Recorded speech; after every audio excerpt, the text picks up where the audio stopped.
Hi everyone, welcome to my class of Inorganic Chemistry for CH502 TYBS. Today we are going to start a new chapter, that is Unit 5 Modern Theories of Coordination Compounds Part D. So let's begin. At start we will continue with the crystal field theory and then we will see a new theory, that is molecular orbital theory. So let's begin. Crystal field effect and spinel structure. Spinels are the oxide minerals. Okay, oxide minerals ला आपण spinel असं म्हणतो. So let's see now. The mixed oxide of having general formula AB2O4 where A plus 2 and B2 plus 3 are tetrahedral and octahedrally coordinated cations. Mixed oxide घेतले असे general formula आहे हा AB2O4. त्याच्यात ए वरती +2 चार्ज असेल आणि B2 वरती +3 असं चार्ज असेल जेव्हा and A will be tetrahedrally coordinated cation and B2 will be a octahedrally coordinated cation. ठीक आहे. एच्या अवतीभोवती जे स्ट्रक्चर असेल ते कसं असेल टेट्राहेड्रल असेल आणि B2चं स्ट्रक्चर कसं असेल ऑक्टाहेड्रल कोऑर्डिनेटेड असेल. ठीक आहे. And O4 2- is an anion. O4 2- हे काय अनायन आहे. This is called as a spinel. यालाच काय म्हणतो AB2O4 अशा स्ट्रक्चरला काय म्हणतात spinel. Overall it is an oxide mineral. Oxide असलेलं मिनरल आहे. O4 2- अनायन हे काय ऑक्साईड आहे ना, तर ऑक्साईड असलेलं मिनरलला काय म्हणतात स्पिनेल म्हणतात. The spinel is a mineral. Here an example is given MgL2O4 where Mg is having +2 charge and L2 is having +3 charge and O4 2-. Okay, असं याला आपण स्प्लिट करतो.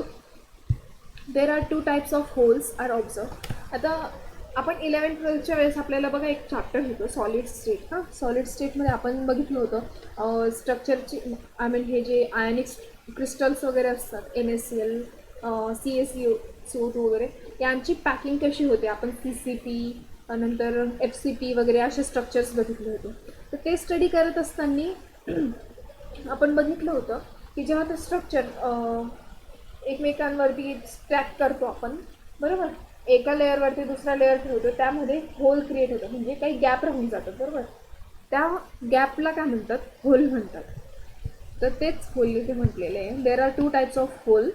इथे 2 प्रकारचे होल प्रेझेंट असतील. एक टेट्राहेड्रल होल आहे आणि दुसरा काय आहे एक ऑक्टाहेड्रल होल आहे आणि दुसरा टेट्राहेड्रल होल आहे.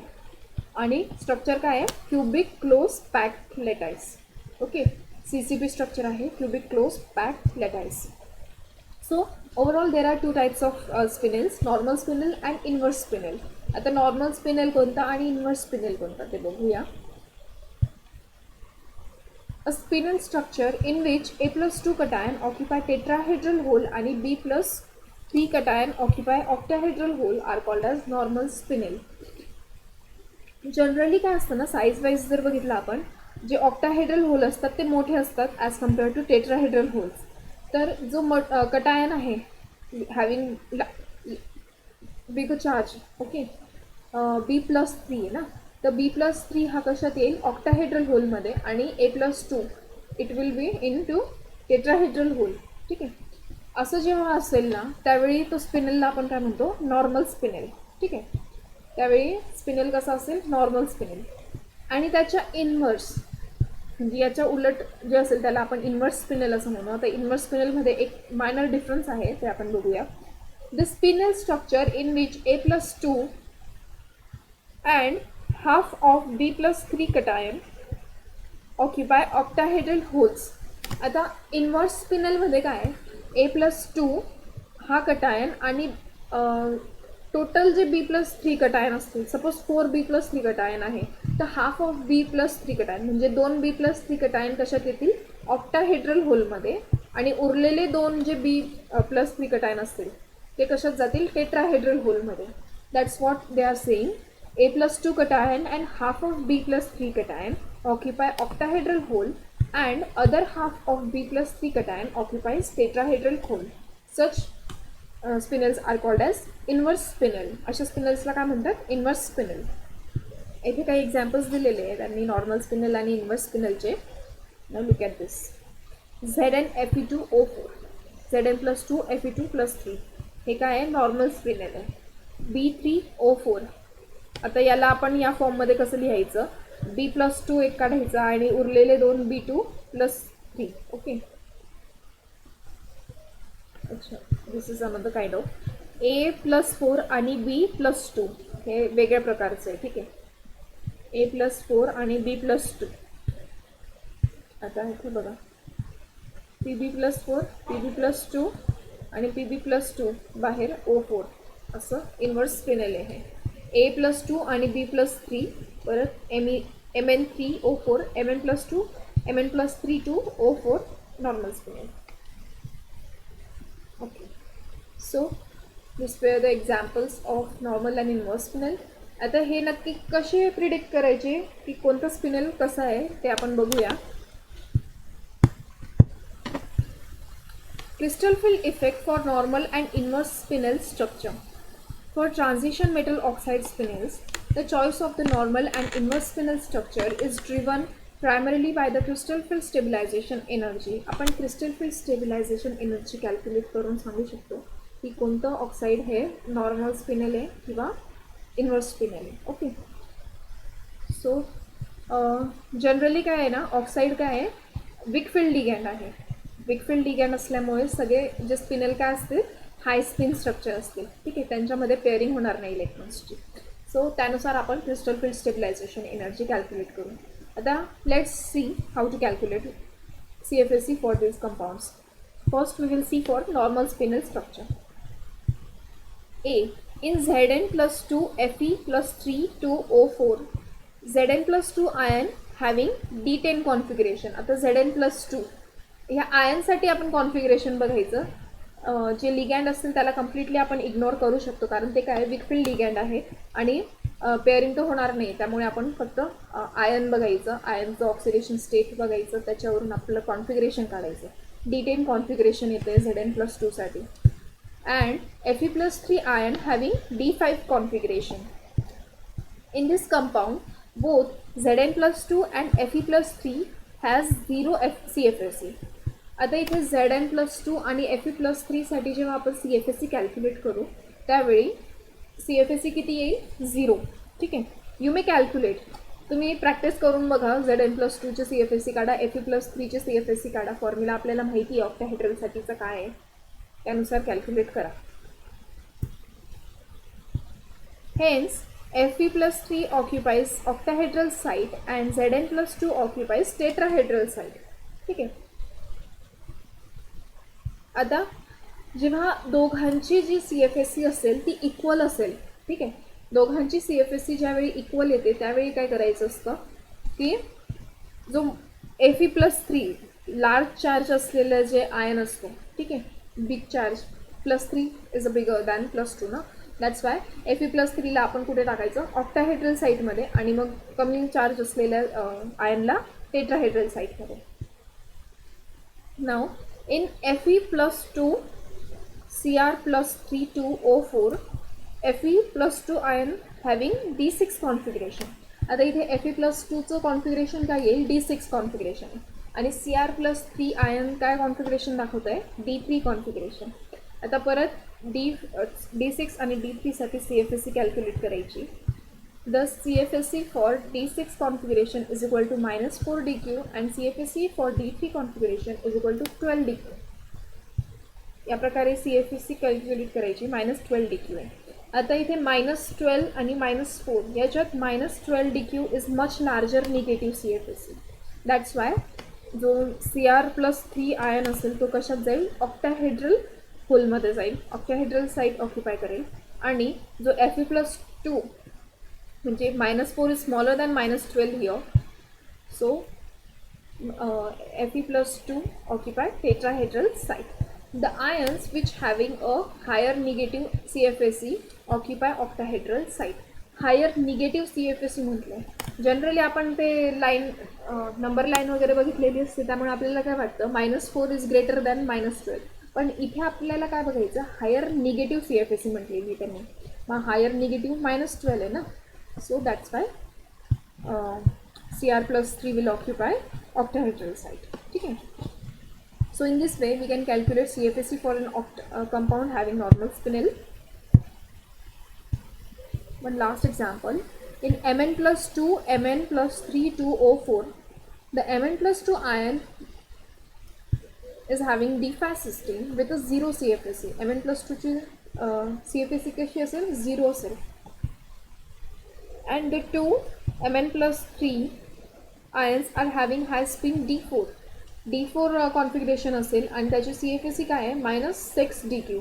आता इथे Mn plus 3 is having higher CFSE म्हणजे 0 पेक्षा -6 काय आहे? निगेटिव्ह, हायर निगेटिव्ह आली आहे, बरोबर.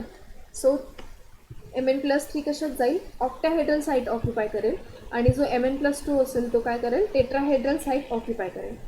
ज्यावेळी Mn plus 3 म्हणजे B plus 3 octahedral site occupy करते आणि A plus 2 tetrahedral site occupy करते, त्यावेळी स्पिनल कसा असतो? नॉर्मल स्पिनल असतो. That's why this is an example of normal spinel. हे सगळे एक्झाम्पल आपण जे बघितले ते नॉर्मल स्पिनलचे होते. आता नेक्स्ट आपण बघणार आहोत compounds having inverse spinel structure. Inverse spinel कसे कळतात आपल्याला? In Ni plus 2 L plus 3 2O4, L plus 3 ion has no CFSE. L plus 3 ची CFSE काय आहे? 0 आहे. And the Ni plus 2 ion having D8 configuration and CFSE is equal to -12 dq. L plus 3 ची CFSE काय आहे? 0 आहे आणि Ni plus 2 ची CFSE काय आहे? -12 dq. आता इथे CFSE कसली जास्ती आहे? Ni plus 2 ची, दॅट इज A plus 2 ची जास्ती आहे, बरोबर. मग आता ज्याची जास्त असते CFSE ते कोणती साईट ऑक्युपाय करतं? ऑक्टाहेड्रल साईट ऑक्युपाय करेल. आणि ऑक्टाहेड्रल साईट जेव्हा Ni plus 2 ऑक्युपाय करत आहे, बरोबर, त्यावेळी आपण काय म्हणतो? स्पिनल कसा आहे? इन्व्हर्स स्पिनल आहे. That's why this is an inverse spinel. In CO plus 2 Fe plus 3 2O4 CO plus 2 ion having D7 configuration. इथे CO plus 2चं D7 कॉन्फिगरेशन आहे आणि Fe plus 3 आयनचं कॉन्फिगरेशन काय आहे? D5.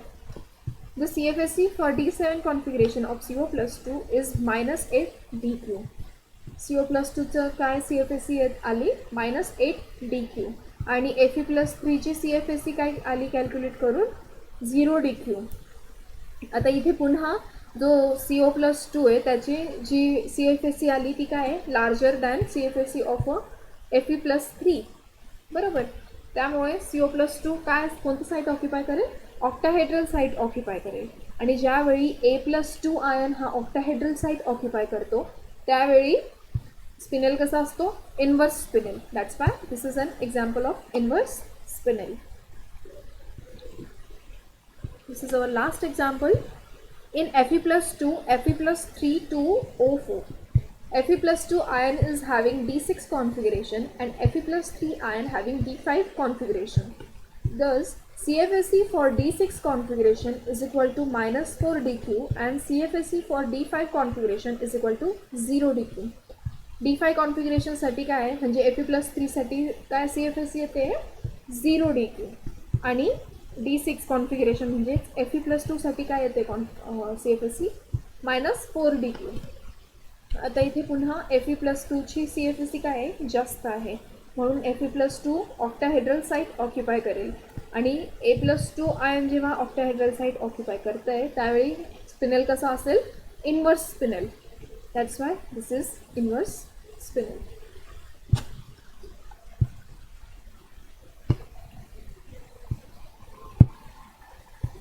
Now moving towards the next topic. It is a very important topic actually. This is Jahn-Taylor distortion or tetragonal distortion of an octahedral complex. Octahedral कॉम्प्लेक्समध्ये काही distortion बघण्यात आलं, त्यालाच काय म्हटलं आहे आपण? जॉन टेलर डिस्टॉर्शन किंवा टेट्रागोनल डिस्टॉर्शन. आता हे डिस्टॉर्शन कशामुळे होतात, काय होतं ते आपण बघायचं. The regular size of an octahedral complex is distorted if d orbital of the central ion are not occupied symmetrically because the symmetry of the electric field is upset. आता आपण d ऑर्बिटल्स बघितले, बरोबर. d orbitals आपण दोन लेवलमध्ये split केले ऑक्टाहेड्रलमध्ये, E2g, Eg आणि T2g, sorry Eg आणि T2g, बरोबर. EG आणि T2G, आता जेव्हा T2G किंवा EG हे लेवल सिमेट्रिकली न फील होता अनसिमेट्रिकली फील झाले, त्यावेळी काय होतं, डिस्टॉर्शन क्रिएट होतं स्ट्रक्चरमध्ये. त्यालाच आपण काय म्हणतो, जॉन टेलर डिस्टॉर्शन किंवा Jahn Teller effect. This occurs when the T2G or EG set of orbitals contain a number of electrons which will neither completely fill or nor half fill the set of orbitals. So the effect of such a lack of symmetry on the geometrical shape of complex is called Jahn Teller effect. If the d electrons are symmetrically arranged according to an octahedral field, they will repel all 6 ligands equally and the structure will be perfectly octahedral. ज्यावेळी ना, एक second, I will show you that. ठीक आहे, आता इथे आपण बघू D0मध्ये एकही इलेक्ट्रॉन नाही, सगळे कसे सिमेट्रिकली फिल्ड आहे, बरोबर, म्हणजे एकही इलेक्ट्रॉन नाही. आता इथे D3मध्ये T2Gमध्ये 3 इलेक्ट्रॉन आहे, तिघही कसे, म्हणजे तिघ ऑर्बिटलमध्ये एक एक इलेक्ट्रॉन आहे, म्हणजे कसे सिमेट्रिकली फिल्ड आहे. आणि EG कम्प्लिटली एम्प्टी, बरोबर, इथे एकही इलेक्ट्रॉन नाही. ओव्हरऑल हे काय झालं, सिमेट्रिकली फिल्ड आहे. आता जेव्हा असं सिमेट्रिकली फिल्ड असतं ना, त्यावेळी काय आहे की जे येणारे लिगॅन्ड्स असतात त्यांना जे रिपल्शन मिळतं ते इक्वल असतं, बरोबर. इक्वल रिपल्शन असल्यामुळे सगळे जे बॉन्ड्स असतात ते कसे असतील, इक्वल असतील, equal in length and size. Okay, so that's why they such kinds of complexes will not show distortion. आता इथे D5मध्ये वीक फील्ड लिगॅन्ड आहे. हां, 1 आता सगळ्या ऑर्बिटल्समध्ये एक एक इलेक्ट्रॉन आहे. T2Gमध्ये 3 आहेत, तिघही हाफ फिल्ड आहेत. EGमध्ये पण 2 आहेत, हाफ फिल्ड आहेत, बरोबर. तर हे कसे आहे, सिमेट्रिकली फिल्ड आहे. दॅट्स वाय एक्झाम्पल दिलेलं आहे बघा, विक फील्ड लिगॅन्ड आहे आपल्याला MnF6. ठीक आहे, so in such case distortion will not offer. D6, आता इथे स्ट्रॉंग फील्ड लिगॅन्ड म्हटलेलं आहे, FeCN6 4- CN काय स्ट्रॉंग फील्ड लिगॅन्ड आहे. तर त्याच्यामुळे काय होईल, पेअरिंग होईल. आता T2Gमध्ये बघा सगळे इलेक्ट्रॉन, सगळ्या ऑर्बिटल्समध्ये 2-2 इलेक्ट्रॉन्स आहे, म्हणजे सगळे काय सिमेट्रिकली फिल्ड आहेत. आणि EG टोटली एम्प्टी आहे, म्हणजे ओव्हरऑल ऑर्बिटल्स कसे आहेत, सिमेट्रिकली फिल्ड आहे. सिमेट्रिकली फिल्ड जेव्हा असतील त्यावेळी डिस्टॉर्शन आपल्याला दिसत नाही. Similarly this 2 examples of D8 and D10 configuration. You may see this. So आता डिस्टॉर्शन नक्की कधी बघायला मिळतं आपण ते बघणार आहोत. If the D electrons are unsymmetrically arranged, they repel some ligands to greater extent than other. जेव्हा आपण D ऑर्बिटल्समध्ये इलेक्ट्रॉन जे फिल केलेले असतात T2G EG ऑर्बिटल्समध्ये, ते जेव्हा अनसिमेट्रिकली फिल केलेले असतात त्यावेळी काही इलेक्ट्रॉन्स कसे, काही लिगॅन्ड्सला रिपल्शन जास्त मिळेल आणि काही लिगॅन्ड्सला कमी एक्सटेंटमध्ये रिपल्शन असेल. त्यामुळे काय होईल, त्यांचं स्ट्रक्चर हे डिस्टॉर्टेड होईल, बरोबर. डिस्टॉर्शन आपल्याला बघायला मिळेल. म्हणजेच काय, सगळे जे बॉन्ड्स असतील त्यांची लेंथ ही इक्वल नसेल. Now let's see some example. D4, आता इथे काय लिगॅन्ड, विक फील्ड लिगॅन्ड आहे CrF2. F is a weak field ligand. आता इथे बघा T2Gमध्ये 1, 2, 3 भरले, त्यानंतर EGमध्ये 1 इलेक्ट्रॉन जाईल, बरोबर, विक फील्ड लिगॅन्ड आहे ना. EGमध्ये 1 इलेक्ट्रॉन दिला. आता T2Gमध्ये 3 इलेक्ट्रॉन आहे, प्रत्येक ऑर्बिटलमध्ये 1-1 इलेक्ट्रॉन आहे, पण तिघही काय आहे, सिमेट्रिकली फिल्ड आहे. पण आता इथे EG बघा, एका ऑर्बिटलमध्ये 1 इलेक्ट्रॉन आहे आणि एक ऑर्बिटल एम्प्टी आहे. तर हे काय झालं, अनसिमेट्रिकली फिल्ड आहे. त्याच्यामुळे काय होईल, डिस्टॉर्शन बघायला मिळतं स्ट्रक्चरमध्ये. Octahedral geometry will be distorted. D7 configuration, strong field ligand is used, CO+2 and Ni+2. आता इथे आपल्याला जो T2G ऑर्बिटल आहे त्याच्यात काय आहे, 6 इलेक्ट्रॉन्स आहे, म्हणजे एका ऑर्बिटलमध्ये 2 electron. Therefore T2G is symmetrically filled. But in case of EG orbital, EGमध्ये बघा एका ऑर्बिटलमध्ये 1 इलेक्ट्रॉन आहे, दुसऱ्या ऑर्बिटलमध्ये एकही इलेक्ट्रॉन नाही, म्हणजेच काय, हे अनसिमेट्रिकली फिल्ड आहे. अनसिमेट्रिकली फिल्ड असलं की त्यावेळी डिस्टॉर्शन हे कन्फर्म बघायला मिळतं. ठीक आहे. D9मध्ये आता T2G इज फुल फिल्ड. EGमध्ये आता इथे 2 इलेक्ट्रॉन एका ऑर्बिटलमध्ये एकच इलेक्ट्रॉन आहे.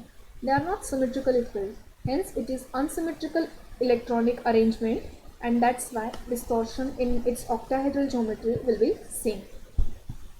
So whenever the T2G or EG orbitals are unsymmetrically filled, that time distortion in octahedral geometry is seen. According to crystal field theory, the crystal field splitting of d orbital result in crystal field stabilization. आपण crystal field theory study करत असताना जेव्हा crystal field splitting होते, crystal field splitting कशासाठी होते तर energy कमी व्हावी वा ओव्हरऑल कॉम्प्लेक्सची आणि स्टेबिलायझेशन झालं पाहिजे त्या कॉम्प्लेक्सचं, त्यासाठी करत होतो. बरोबर, आपण एकदम स्टार्टला बघितलं होतं क्रिस्टल फील्ड थेरीच्या. तर क्रिस्टल फील्ड स्टेबिलायझेशन होत होतं, त्यामुळे आपण स्प्लिटिंग करत होतो डी ऑर्बिटल्सचे. सिमिलरली इथे काय आहे, removal of degeneracy of T2G and EG orbitals can also increase the stability of the complexes. तसंच ज्यावेळी हे अनसिमेट्रिकली फिल होतील T2G आणि EG ऑर्बिटल, त्यावेळी जर आपण हे जे डिजनरेट ऑर्बिटल असतील T2G आणि EGचे, त्यांना जर आपण स्प्लिट केलं तर स्टेबिलिटी अजून वाढेल. बरोबर. So according to John Taylor's theorem, the distortion of the complexes will take place whenever the resulting splitting of energy level gives the additional stabilization. जेव्हा ह्या लेवल्सची स्प्लिटिंग होईल, बरोबर, T2G आणि EG त्यांचे स्प्लिटिंग होईल, त्यावेळी काय होईल, स्टेबिलायझेशन मिळेल त्या कॉम्प्लेक्सला. आणि याच्याचमुळे काय होतं, कॉम्प्लेक्सचं डिस्टॉर्शन होतं आहे, कारण स्प्लिटिंग झाली पुन्हा. That's why the complex will get distorted. आता एक एक्झाम्पल आपल्याला दिलेलं आहे. कॉपर सेकंड कॉम्प्लेक्स आहे, D9 त्याचं कॉन्फिगरेशन आहे. ठीक आहे. As per the configuration it will be filled as T2G6 and EG3. ठीक आहे. T2G6 EG3. Hence the T2G orbitals are symmetrically filled. T2G6 म्हटले म्हणजे काय, एका ऑर्बिटलमध्ये 2 इलेक्ट्रॉन्स येतील. बरोबर. आता आपण प्रिव्हियसली बघितलं, एका ऑर्बिटलमध्ये किती आले, 2 इलेक्ट्रॉन. हे काय सिमेट्रिकली फिल्ड आहे. पण EGमध्ये कसं आहे, एका ऑर्बिटलमध्ये 2 आहे आणि एका ऑर्बिटलमध्ये एकच इलेक्ट्रॉन आहे, म्हणजे हे काय आलं, अनसिमेट्रिकली फिल्ड आहे. That is 3 electrons in EG orbitals are occupying dz² 2 electrons and dx² - y² 1 electron. Due to these 2 ligands along the z-axis will be more repelled. आता झेडमध्ये 2 इलेक्ट्रॉन्स आहेत, dz² मध्ये 2 इलेक्ट्रॉन आहेत. बरोबर. त्यामुळे झेड ॲक्सिसच्या दिशेने येणारे जे लिगँड्स त्यांना किती जास्त रिपल्शन फेस करावं लागेल. बरोबर. As compare to the ligands coming through the x and y axis. X आणि वाय ॲक्सिसच्या दिशेने येणारे जे लिगँड्स असतील त्यांना कमी रिपल्शन फेस करावं लागेल ॲज कम्पेअर टू dz². ठीक आहे. So, because of this, the bond along the z-axis will be longer. जो z-axis along जो bond असेल तो longer असेल than the remaining 4 bonds. बाकी 4 bondsपेक्षा z-axis along जो bond असेल तो कसा असेल, longer असेल. That is the octahedral is distorted. याच्यामुळे काय झालं, जो ऑक्टाहेड्रल होता, ऑक्टाहेड्रल जे स्ट्रक्चर होतं प्रॉपर, म्हणजे सगळे बॉन्ड इक्वल इन लेंथ वगैरे, ते काय झालं, डिस्टॉर्ट झालं. कारण along the x axis Z axis असलेला जो बॉन्ड असेल तो कसा झाला, इलॉंगेट झाला, म्हणजे त्यांची लेंथ काय झाली, वाढली. बरोबर. Just the above example shows that the distortion occurs whenever the dx² - y² and dz² orbitals are unequally occupied. That is EG orbital जेव्हा कधी अनइक्वली ऑक्युपाईड असेल किंवा अनसिमेट्रिकली ऑक्युपाईड असेल, त्यावेळी डिस्टॉर्शन हे बघायला मिळतं आणि त्याच काय म्हणतात, Jahn Teller distortion. Jahn Teller theorem states that a non-linear molecular system in a degenerate electronic state will be unstable and will undergo some type of distortion to lower its symmetry and remove the degeneracy. Whenever molecular system is non-linear, म्हणजे जेव्हा कधी asymmetrical system असेल, बरोबर, electronic system ही asymmetric असेल, म्हणजे electrons equally fill नसेल, that is non linear molecular system. आणि ते जेव्हा डिजनरेट स्टेटला असतील, म्हणजे इक्वल लेवलला असतील, अनइक्वली फिल्ड इलेक्ट्रॉन्स. ठीक आहे. त्यावेळी काय होईल, जे कॉम्प्लेक्स असेल ते मोर अनस्टेबल होईल आणि स्टेबिलिटी मिळवण्यासाठी ते काय करतात, डिस्टॉर्ट होतात. म्हणजे एक तर बॉन्ड इलॉंगेट होईल किंवा कॉम्प्रेस होईल आणि मग ती एनर्जी लोअर डाऊन होते आणि सिमेट्री काय होईल, मग कमी होईल ना इलॉंगेशन किंवा कॉम्प्रेशन जर झालं तर. आणि रिमूव्ह द डिजनरसी. आणि जी डिजनरसी असेल T2G म्हणा किंवा EGची आहे, ती डिजनरसी असेल ती कशी होईल, रिमूव्ह होईल. हे जॉन टेलर थेरममध्ये म्हटलं गेलं आहे. ठीक आहे. A non-linear molecular system in a degenerate electronic state will be unstable and will undergo some type of distortion to lower its symmetry and remove the degeneracy. Or in simple words, the molecules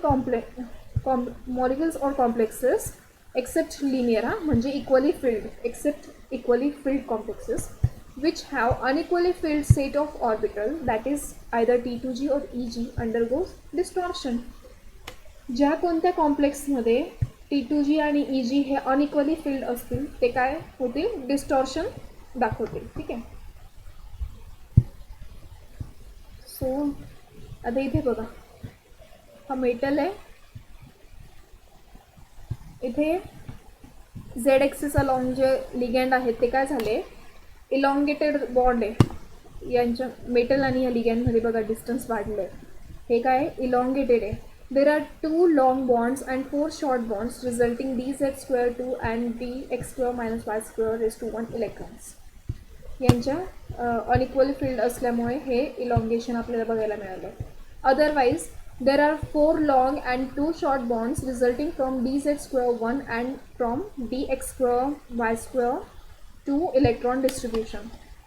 ज्यावेळी electron dx square y square 2 मध्ये 2 electron असतील आणि dz स्क्वेअरमध्ये 1 electron असेल त्यावेळी असं compression बघायला मिळतं आहे. बघा झेड एक्सेसमध्ये काय आहे, जे लिगँड आणि मेटलमध्ये जे डिस्टन्स आहे ते काय आहे, कमी आहे. आणि along the x and y axis the distance between the ligand and metal is larger. ठीक आहे. In this way, the distortion is seen in the octahedral complexes due to unsymmetrical field of T2G and EG orbitals. The tetragonal elongation for CO plus 2 D9 complex gives additional stabilization by removing the degeneracy of EG as well as T2G orbital. आपण आताच बघितलं की जेव्हा हे असिमेट्रिकली field असतील त्यावेळेस stabilisation कसं होतं, जी डिजेनरसी असते ती रिमूव्ह केली जाते. आता इथे दाखवण्यात आलेली बघा ते डिजेनरसी CO+2साठी. EG स्प्लिट झालं आहे dx square minus Y square आणि dz स्क्वेअर, आणि T2G पण स्प्लिट झाला आहे XY आणि dxz dyz. ज्या ऑर्बिटलमध्ये झेड आला तो कसा एनर्जीमध्ये कमी झाले आणि ज्याच्यात एक्स आणि वाय होते त्यांची एनर्जी कशी झाली आहे, इन्क्रीज झाली. I am sorry. सो हे काय आहे, इलॉंगेटेड ऑक्टाहेड्रॉनचं स्ट्रक्चर आहे. However, Jahn-Taylor distortions are automatic and are not imposed on the systems. Moreover, it is not only operative in complexes with anionic ligands but also in complexes with neutral dipole ligands. Jahn-Taylor distortion हे फक्त anionic ligand असलं तेव्हाच दिसतं असं नाही आहे. ज्यावेळी neutral किंवा डायपोलर लिगँड्स असतील त्यावेळी सुद्धा Jahn-Taylor distortion हे बघायला मिळतं. It is a qualitative and has important stereochemical significance. The Jahn-Taylor theorem only predicts the occurrence of a distortion. Jahn-Taylor theoremने आपल्याला फक्त डिस्टॉर्शन होतं असं कळतंय. नक्की काय होतंय, म्हणजे इलॉंगेशन होतं, कॉम्प्रेशन होतंय हे अजून लक्षात आलेलं नाही आहे. ठीक आहे. म्हणजे when it comes to elongation and when it goes compression, it is not yet clear. It does not predict its nature or magnitude. किती डिस्टॉर्शन होतं आहे आणि कोणत्या प्रकारचं डिस्टॉर्शन होतं आहे, कॉम्प्रेशन किंवा इलॉंगेशन, नेचर, हे अजून प्रिडिक्ट करता येत नाही Jahn-Taylor डिस्टॉर्शनवरून. Distortion occurs splitting of orbital gives additional stabilization. Distortion हे तेव्हाच होतं ज्यावेळी स्प्लिटिंग झाल्याने स्टेबिलायझेशन मिळत असेल. And if the stabilization is not taking place, that time distortion will not occur. Okay. So overall, it was all about the Jahn-Taylor distortion. It is a very important topic, and even the previous topic, that is the spinels, it is also important. You are asked to calculate whether it is a inverse spinel or normal spinel. So you should study it well and practice. So that's it for this video. Thank you very much.